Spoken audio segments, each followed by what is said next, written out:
Firman Tuhan hari ke-91, 1 April tahun 2025, Injil Matius pasal 5 ayat 7, perikop, kebahagiaan sejati. Hari ini, di hari yang ke-91,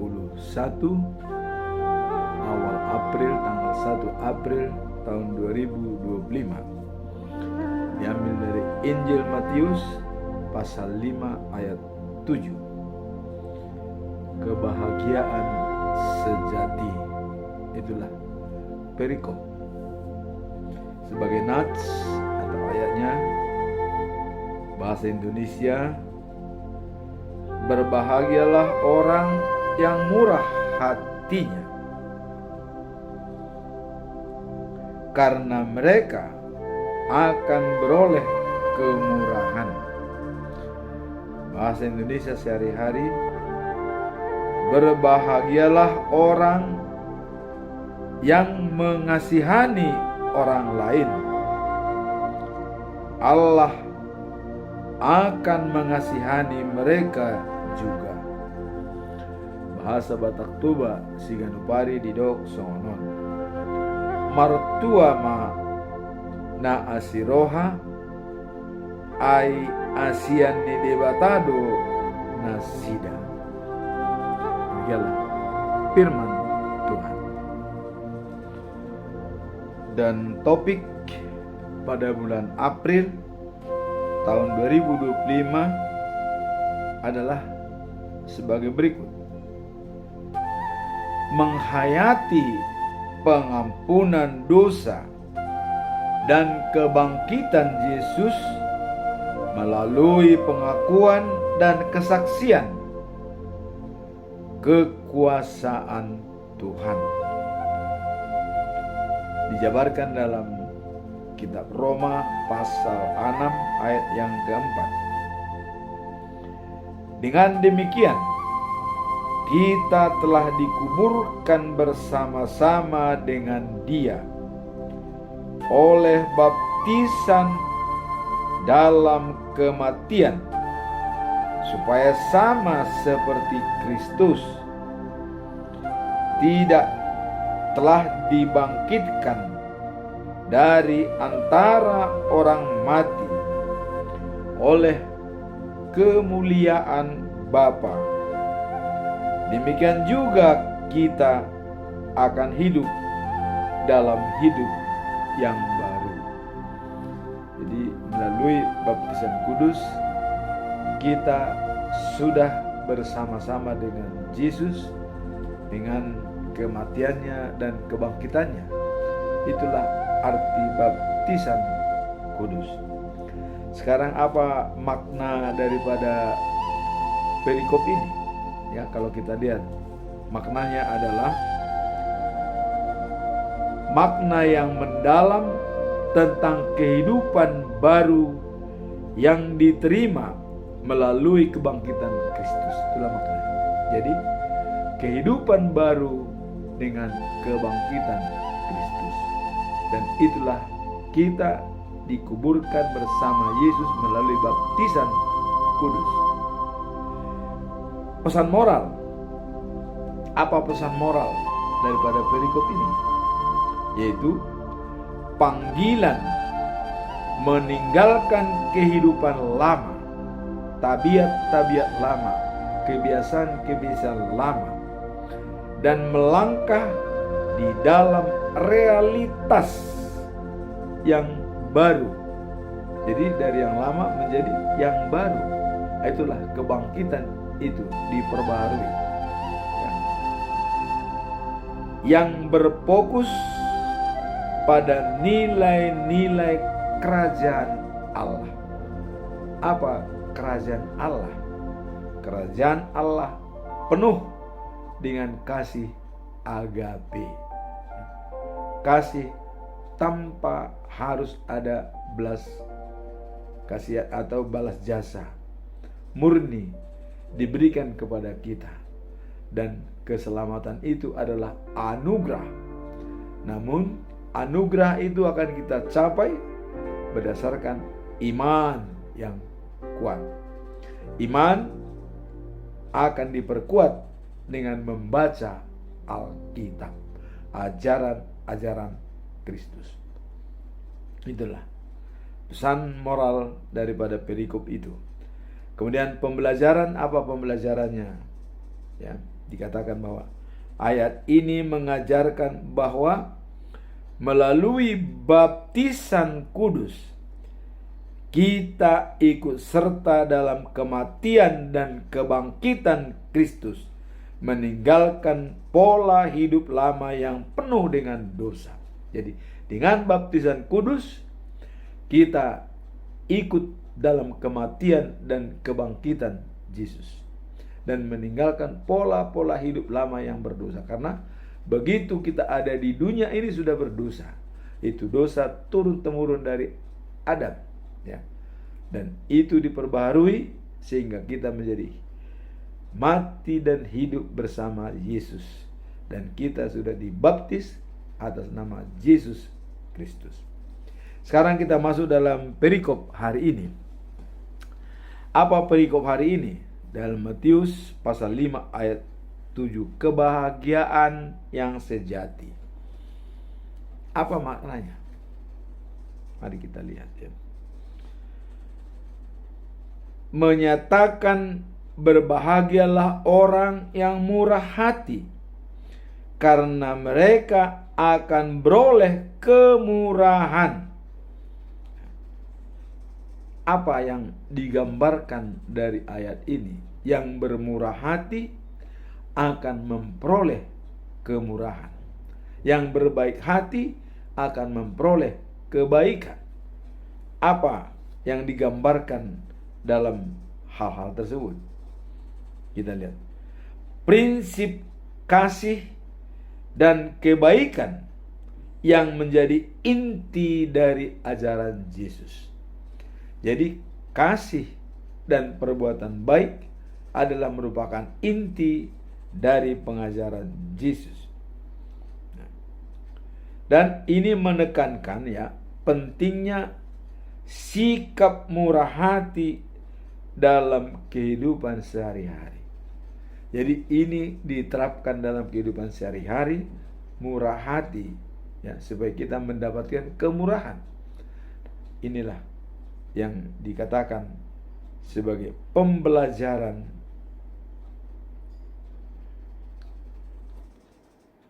sebagai makna dalam perikop ini, ya. Kemudian apa pesan moralnya?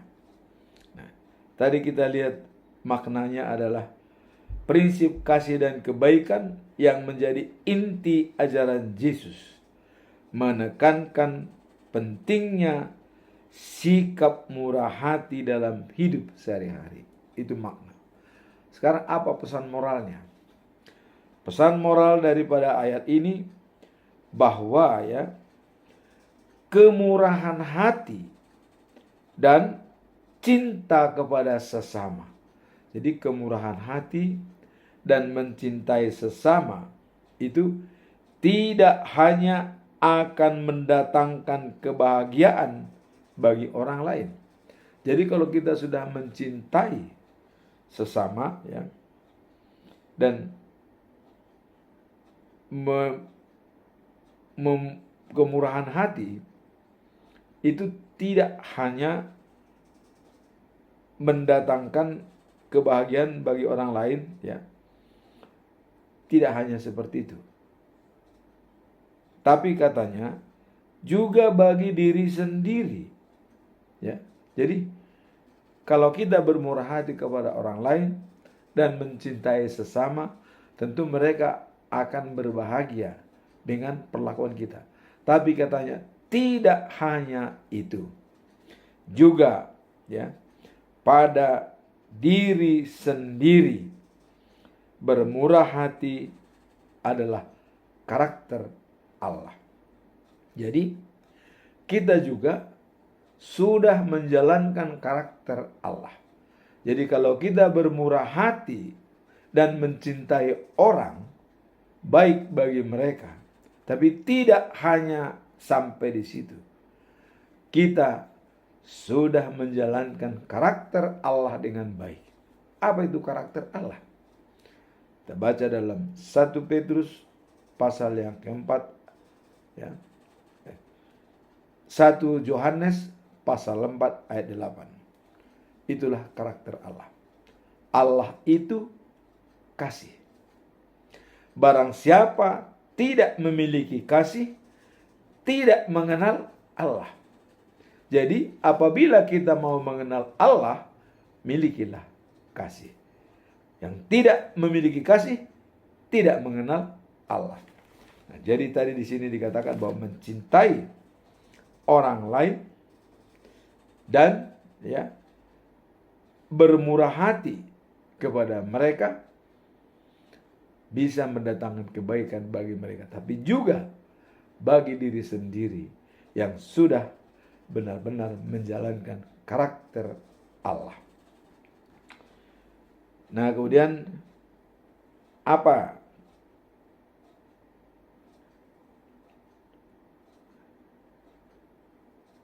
pembelajaran dari perikop ini?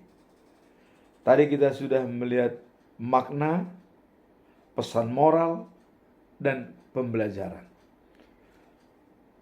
Pertama, kalau kita melihat Amsal 11 ayat yang ke-25, sebutkan, siapa yang menolong orang lain akan diri sendiri juga ditolong. Jadi dengan menolong orang lain, kita pun mendapat kesempatan untuk ditolong oleh Tuhan. Itu pembelajaran pertama. Nah, sehingga dikatakan bahwa orang banyak memberi, ya, akan banyak menuai dan berkelimpahan. Dan orang yang suka menolong akan ditolong juga. Jadi ada istilah sini tabur tua. Suka menolong akan ditolong oleh orang lain. Memberi dengan sukacita akan berkelimpahan. Artinya tidak pernah habis. Karena ada ingin memberi, sehingga itu akan didatangkan terus berkat oleh Tuhan. Karena kita ingin memberi. Tidak stop dalam diri kita. Tidak stop dalam tabungan kita di bank. Tidak stop dalam uang kita di laci. Tapi itu mengalir seperti air. Sehingga dia akan datang terus. Pembelajaran kedua. Ya. Murah hati bukan hanya dikenakan kepada sesama. Jadi kalau kita murah hati, jangan hanya kepada sesama, tetapi merupakan cerminan dari karakter Allah yang penuh kasih. Jadi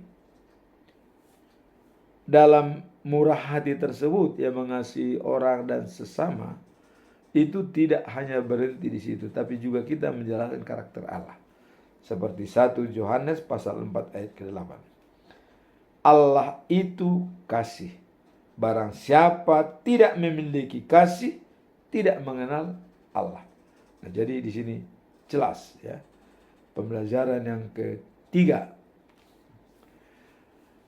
Pembelajaran yang ketiga, perilaku murah hati bukan hanya menguntungkan orang lain, tetapi kita juga menerima berkat dan kemurahan dari Tuhan sebagai imbalan. Jadi ada berkat yang kita terima apabila kita bermurah hati, mempunyai sikap murah hati, perilaku murah hati. Bukan hanya menggantungkan orang lain, menguntungkan orang lain, tetapi kita juga menerima berkat. Ada imbalan dari Tuhan. Nah, dalam Galatia pasal 6 ayat 9 dikatakan, jangan jemu-jemu berbuat baik, karena kita akan menuai pada waktunya bila kita tidak lemah. Jangan jemu-jemu berbuat baik, karena kita akan menuai apabila kita tidak lemah. Kemudian pembelajaran yang keempat dalam Amsal 19 ayat 17. Nah, ini dikatakan, menolong orang miskin sama seperti memberi pinjaman kepada Tuhan. Nanti juga yang akan membalasnya. Jadi kita membantu orang miskin, membantu orang tidak mampu, atau siapapun yang kita bantu, itu sudah merupakan catatan bagi Tuhan. Bahkan ekstrimnya dikatakan itu sebagai pinjaman kepada Tuhan. Karena tugas Tuhan kita jalankan, karakter Allah kita jalankan untuk mengasihi. Dengan kita memberikan bantuan kepada siapapun yang membutuhkan, kita sudah menjalankan karakter Allah. Dan itu menjadi pinjaman bagi Tuhan. Nanti akan dibalas. Tapi bukan pinjaman seperti di dunia. Begitu pinjam uang langsung dibalas. Tidak. Tuhan membalasnya dengan kompensasi dan apa yang kita butuhkan. Itulah pembelajaran daripada perikop ini. Sekarang kita masuk dalam conclusion atau kesimpulan. Apa kesimpulan kita dari perikop ini? Saya tetap mengajukan 3 pertanyaan yang harus kita jawab. Pertanyaan pertama yaitu apa? Kedua, bagaimana? Ketiga itu mengapa? Ya. Sekarang apa? Dampak nyata dari kemurahan hati terhadap hubungan kita dengan orang lain dalam kehidupan sehari-hari. Apa dampaknya kalau kita berbuat baik kepada orang lain dalam kehidupan sehari-hari? Apa dampak? Apakah negatif atau positif? Atau sama sekali tidak ada dampak? Mari kita lihat di sini ya. Dalam Alkitab kita diajarkan untuk saling mengasihi dan berbagi dengan semangat yang dalam, yang akhirnya akan memperkuat ikatan persahabatan dan komunitas. Jadi kaitannya dengan persahabatan dan komunitas. Apabila kita saling tolong menolong, saling mengasihi dan saling berbagi, semangat yang tulus yang akhirnya akan memperkuat ikatan persahabatan dan komunitas kita. Persahabatan dalam komunitas gereja tentunya. Jadi boleh dikatakan untuk saling mengasihi dan saling tolong menolong. Ini key poinnya, dan itu akan berdampak berdampak pada orang lain dan diri sendiri. Nah, seperti ditulis dalam 2 Korintus pasal 9 ayat 7. Setiap orang harus memberi menurut kerelaannya sendiri. Kerelaan sendiri. Jangan dengan kesedihan atau karena paksaan. Jadi jangan memberikan itu karena sedih bukan. Atau keterpaksaan, dia memberikan terpaksa karena melihat orang lain. Jangan jangan. Nah, karena apa? Allah mengasihi orang yang memberi dengan sukacita. Jadi kalau kita memberi dengan sukacita, bukan terpaksa, dengan kerelaan hati, Tuhan akan mengasihi orang yang memberi dengan sukacita. Jadi Tuhan mengasihi siapapun yang memberi dengan sukacita, bukan dengan paksaan, tapi benar-benar dari isi hati yang dalam. Tuhan melihat itu. Nah, ayat ini mengajarkan bahwa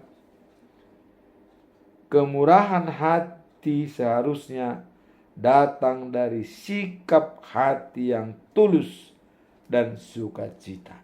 Jadi kemurahan hati itu datang dari hati yang tulus dan sukacita.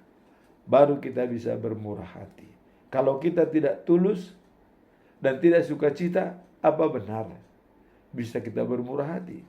Bermurung hati iya, tapi bermurah hati tidak.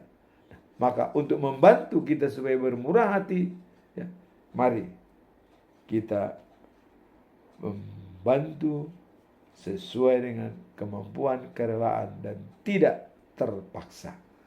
Tuhan Allah akan mengasihi orang yang memberi dengan sukacita. Itulah kita lihat dalam 2 Korintus pasal 9 ayat yang ke-7. Jadi dampak nyata dari kemurahan itu. Dampak nyatanya sukacita, jangan terpaksa atau sedih. Ya, jangan. Tapi dengan sukacita kita memberi. Pertanyaan yang kedua. Bagaimana cara menjaga hati tetap murah hati meskipun dalam situasi yang sulit akan dapat kita menarik kekurangan. Ya. Jadi saat kita merasa kekurangan, ya memang bagaimana cara menjaga hati tetap murah hati? Padahal kita sendiri adalah kekurangan. Apakah bisa kita bermurah hati dengan kita tidak punya modal, tidak punya apa-apa? Yang bermurah hati itu adalah membantu dengan menolong orang lain, ya, kelihatan fisiknya. Tapi bagaimana ya cara menjaga hati tetap murah hati walaupun dalam situasi yang kurang berkenaan, ya.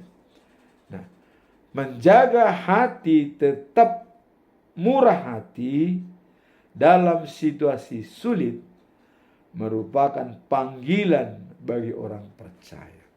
Inilah panggilan bagi orang yang percaya, apakah dia loyo, apakah dia kuat, apakah dia berdiri tegak, ya, tidak terpengaruh.